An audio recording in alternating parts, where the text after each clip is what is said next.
yes, so we've pre-recorded another video for you this week because of obviously school holidays. We've all been off with children and things. So yeah, hope you all had a lovely Easter. The weather was great, so that was awesome. Oh, so good. Yeah, so that was great. So we are talking to you this week about goal setting, and it's something that kind of came up in a blog that Adam wrote about goal setting and motivation. You know, it's very difficult obviously for athletes at the moment because, you know, races are it's really hard not happening and they're getting cancelled and they can't travel, and you know, it's kind of they've always got a goal, haven't they? They've always got that target to they have to be at there by then to hit that. Yeah. And now they haven't. Yeah, beginning of the season, you've got that race plan and you know exactly what you've got to do and when. And it's and it's hard then when you sort of that is taken away from you. So your end goal is taken away from you, and what am I actually training for? Why am I putting my body through all this pain? You know, what is it all for? Yeah. So I think it's so we've been chatting then about, you know, goal setting with us and how it kind of motivates you really by having that goal. Yeah. Otherwise everything's a bit wishy-washy.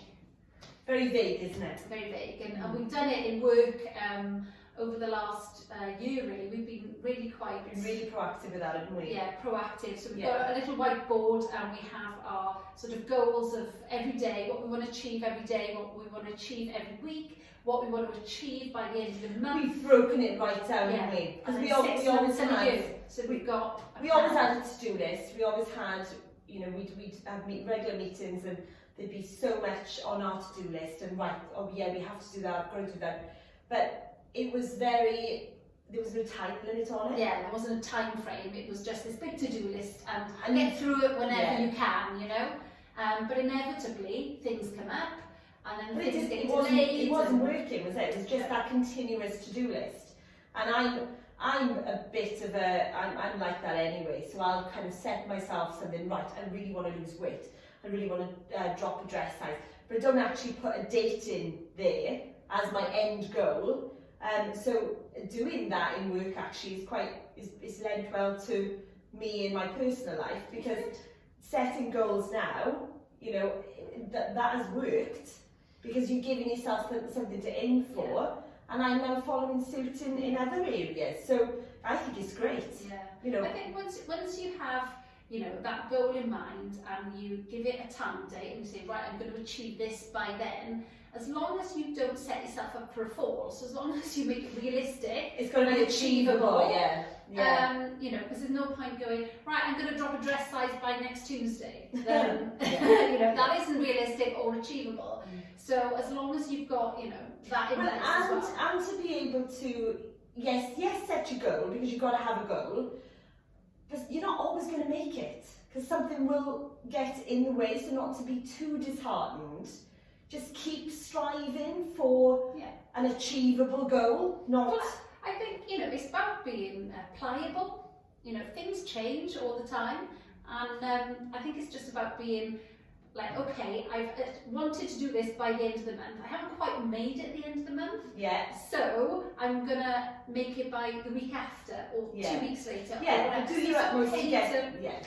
It's okay to be pliable and change and not think, oh, I'm a failure now. Like, nobody's a failure. Because that's the worry. You get all these people that, well, I'm one of them. January, right, that's it. I'm never drinking again. I'm not eating. No cakes, no biscuits, no crisps in my cupboards. The kids can go without. We're all giving up sugar. And what? You get to week 3 if you're lucky. week two of January, and then you do go on a bit of a you're getting that downward spiral then. And then you feel you might as well eat that now. Yeah. And I mean, we keep doing it every year. So it's like, I failed at that now, so I may as well just, you know. Well, your New Year's resolution was simply to be happy every day, wasn't it? Yeah, well, because we were kind of in that lockdown and we knew lockdown was going to go on for quite some time. You know? For me, I just thought, do you know what, I'm not going to put any pressure on myself. I'm not going to have any goals or anything that is, you know, to do with healthy eating or giving up alcohol or anything like that. I just thought, right, every single day I want to be happy. I want to be as happy as I can be. And whatever that is, however I need to make myself feel happy, then I'll do it.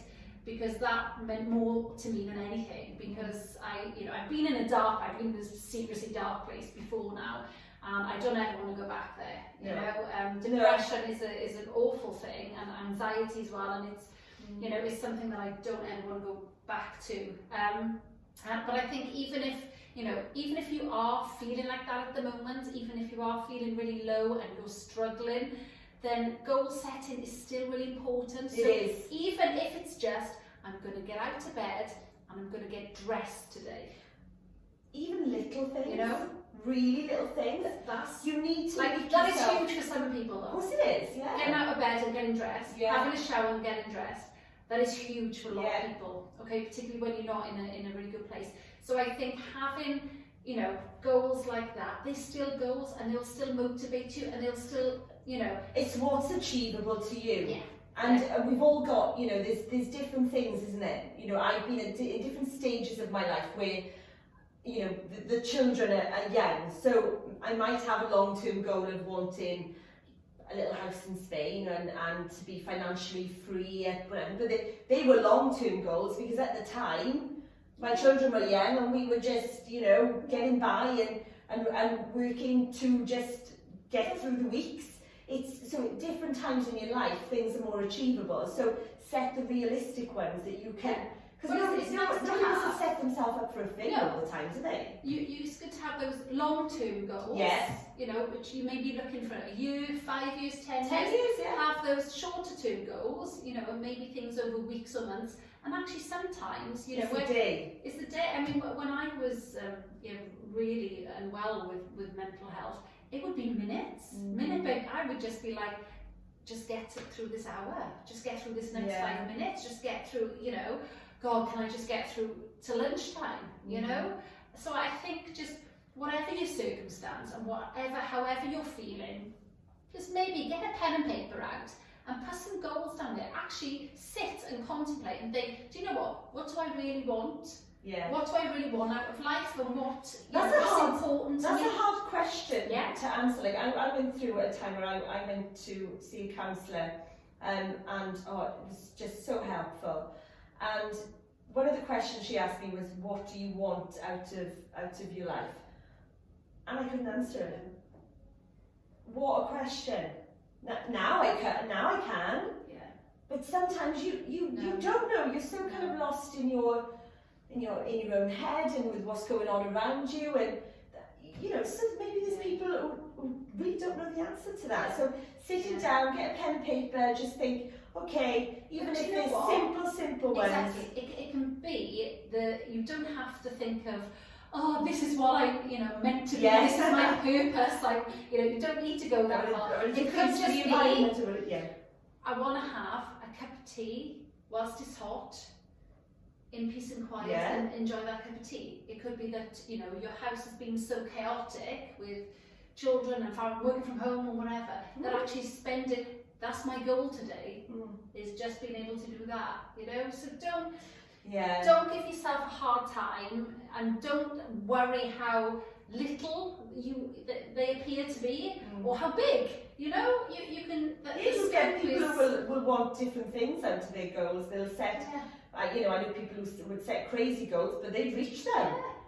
That's who they are. They want to be a millionaire and have a Ferrari or whatever. Well, great, amazing. But make sure that whatever you do, make sure that it's what you want. Make sure that it's what fills you up, what makes you happy, and what you really want out of life. Not what maybe your wife wants, or your husband wants, or your partner, or your parents, what your parents want for you. It's actually, what do you want as a human being? I don't think you will strive as much as well if it's not your goal. Yeah, somebody else's goal. If it's somebody else's goal. And somebody else's dream, and somebody else, exactly. So you won't strive for it as much. So no. So hopefully, we have, been of some use today, with making you think about goal setting, and maybe if you haven't got any goals, then maybe you can start writing some down, and hopefully they'll just make you feel a little bit more motivated to get out there and do it. And also remember to give yourself a pat on the back every single time you nail it, you know, whether that's just getting out of bed, or whether that is running your 5k, or whether that's, you know, earning £1 million, whatever it is, give yourself a pat on the back. I work with this one though, who keeps telling me to give myself a pat on the back, so they're going to have to widen the car door on my car. So I've got such a big head at the moment. Like, oh, look at me running, look at me doing awesome. pat on the back. You're doing awesome. So no, have a great weekend, you lot, and yeah, we'll see you next week.